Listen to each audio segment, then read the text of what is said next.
Robert Caille pour le héros de la transatlantique Bouvet-Rame-Guyane. Après 45 jours de mer en solitaire, Éric Lenné est arrivé ce midi en gare d'Angers où l'attendaient collègues, famille et amis. Un comité d'accueil qui l'a reçu en chanson. C'est une belle leçon de bravoure que t'as mené sur ton bateau. Oui, ton bateau, oui, ton bateau.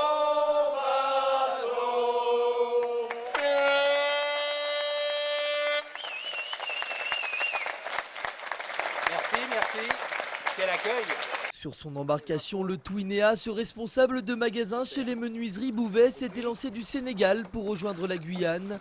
Plus que les heures d'effort et de souffrance qui l'ont fait perdre près de 17 kilos, le héros retiendra surtout les moments de bonheur. Le plaisir, c'est la journée à ramer, la mer, être sur son élément, seul, à profiter, à ne penser qu'à ça. La vie, elle est très rythmée à la rame et en fait, c'est du bonheur et les nuits sont magiques, donc j'étais venu chercher ça aussi. Son périple au cœur de l'océan entre le 8 mars et le 22 avril n'a pas été un long fleuve tranquille. Il revient la tête pleine d'anecdotes comme celle qui l'a vu descendre dans l'eau pour laver son bateau. Au moment où j'allais plonger, j'ai fait mon petit tour à 360 et à croire qu'on s'était donné rendez-vous, j'ai eu droit au requin. Ce qui fait que j'ai dit, je suis tout seul, j'attendrai demain.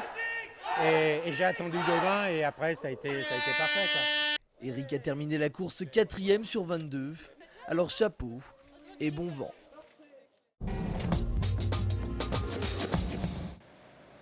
Peu nombreuses, mais déterminées, les sages-femmes qui distribuaient des tracts ce matin devant le CHU d'Angers. À l'occasion de la journée internationale consacrée à cette profession, ces spécialistes de l'accouchement avaient décidé de faire parler d'elles. Depuis 2001, elles demandent en effet que leur diplôme à Bac+5 soit reconnu à part entière. Pour exercer cette fonction, les sages-femmes doivent suivre 1 année de médecine générale et 4 années de spécialisation. Aujourd'hui, clairement, les sages-femmes sont toujours reconnues qu'à hauteur de Bac+3 et qu'au niveau du salaire et des statuts, aussi bien dans le public que dans le privé, nous ne sommes pas reconnus à hauteur des compétences que nous avons aujourd'hui. A noter que si les sages-femmes n'étaient que quelques-unes à tracter ce matin devant le CHU d'Angers, c'est tout simplement parce que la majorité des praticiennes angevines a participé ce mardi à une manifestation nationale qui a réuni 3000 personnes à Paris. Des vaches, des poules et des lapins. La ferme des Mauges, située près de Cholet, n'est pas tout à fait comme les autres. Cette structure est en fait un foyer pour handicapés mentaux. Un foyer à 2 pas d'une ferme, un concept unique dans le département. Une trentaine d'adultes vivent ici. C'est le cas de Christian, l'un des doyens du groupe. Ce matin, sa mission, nourrir les lapins. Qu'est-ce que tu leur donnes à manger? Du grain. Du grain. Ok. Et ça mange combien de fois par jour un lapin? Je ne sais pas. Certains résidents présentent un lourd handicap intellectuel qui ne leur permet pas de travailler dans un CAT.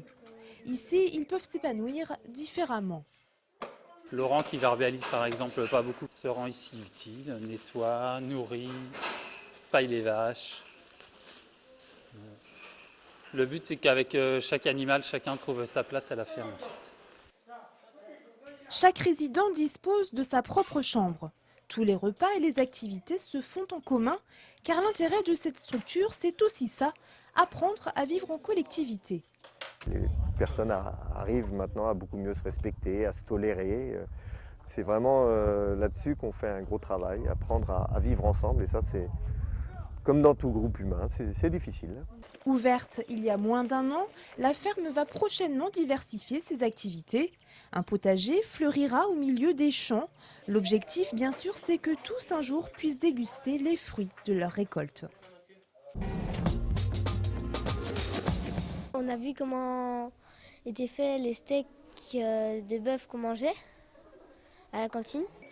En effet, Lucas et ses petits camarades de cours moyen de l'école d'Acier à Angers ont suivi ce matin une leçon bien particulière. L'association Beauvilloire, qui regroupe des professionnels de la filière, avait en effet organisé une démonstration de découpe de viande de bœuf.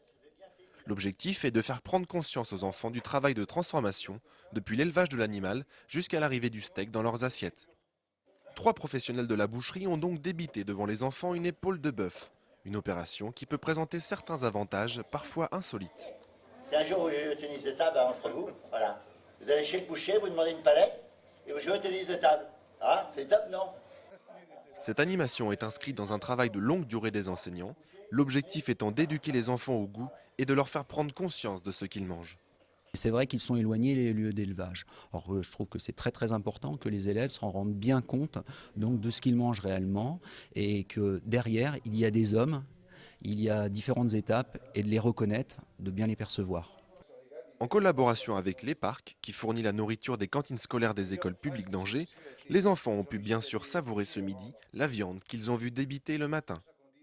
Mais avant de passer à la dégustation, les enfants ont-ils bien retenu la leçon ?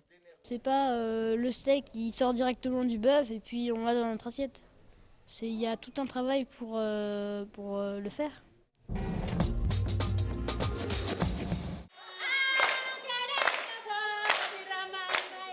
La 12e édition de Cinéma d'Afrique vient de commencer. Aujourd'hui, les réalisateurs invités arrivaient à Angers, entre courts et longs métrages, fiction ou documentaire. 19 films venant d'Algérie, de Tunisie, de Guinée, du Mali et du Sénégal vont être projetés les 5 prochains jours.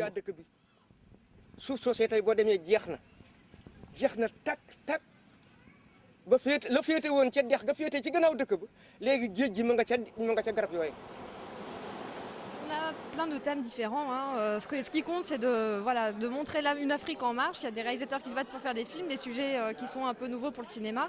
Alors, en l'occurrence, sur les documentaires, on va voir le thème de l'immigration qui est abordé. On a aussi des films qui montrent une société en marche, qui cherche à évoluer, à se transformer, avec une jeunesse qui a envie de faire bouger les choses, bouger les cadres et offrir des lieux du possible pour un avenir meilleur.